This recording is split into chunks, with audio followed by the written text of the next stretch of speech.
शरद पवारांना दिलेल्या जागेवरून आदित्य ठाकरे आणि संजय राऊत यांच्यात वादाची ठिणगी. 2028ला राऊत खासदार होणार नाहीत. खासदारांच्या बैठकीत आदित्य ठाकरेंची भूमिका. सूत्रांची झी 24 तासला माहिती. पश्चिम आशियातील तणावपूर्ण परिस्थितीच्या पार्श्वभूमीवर पंतप्रधान नरेंद्र मोदी मुख्यमंत्र्यांशी संवाद साधणार. उद्या संध्याकाळी 6:30 वाजता बैठकीचं आयोजन. युद्धाच्या पडसादाबाबत चर्चा होण्याची शक्यता. भोंदूखराचं ओकस प्रॉपर्टी कार्यालय सील. 1 ते 1.5 तासाच्या तपासानंतर कार्यालय सील. खराच्या शिवनिका संस्थांच्या आर्थिक नाड्या आवळल्या. संस्थांचं बँक अकाउंट सील करण्याचे आदेश. धर्मादाय आयुक्तांकडून कारवाईला वेग.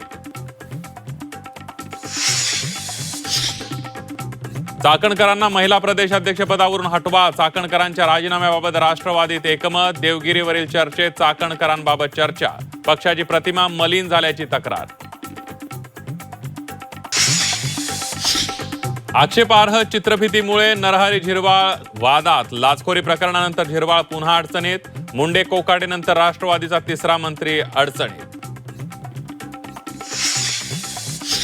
हिंगोलीत पेट्रोल डिझेल खरेदीवर निर्बंध. दुचाकीला 200 रुपयांपर्यंत तर 4 चाकीला 2000 रुपयांपर्यंत इंधन भरता येणार. इंधनाची साठवणूक होत असल्यानं निर्णय. रामनवमीनिमित्त देशभरातील मंदिरांना झळाळी. शिर्डीत शेकडो पालख्या दाखल. अयोध्या नगरी ही सजली. उत्तर प्रदेशात 2 दिवसांची सुट्टी. नागपुरात राम जन्मोत्सव शोभायात्रा. पोद्दारेश्वर राम मंदिरामध्ये विशेष पूजा. देवेंद्र फडणवीस नितीन गडकरींचा सहभाग. सोलापुरात अवकाळी पावसासह गारपीट. पापरी गावामध्ये पावसामुळे द्राक्षांचं मोठं नुकसान. वादळामुळे अनेक झाडं जमीनदोस्त.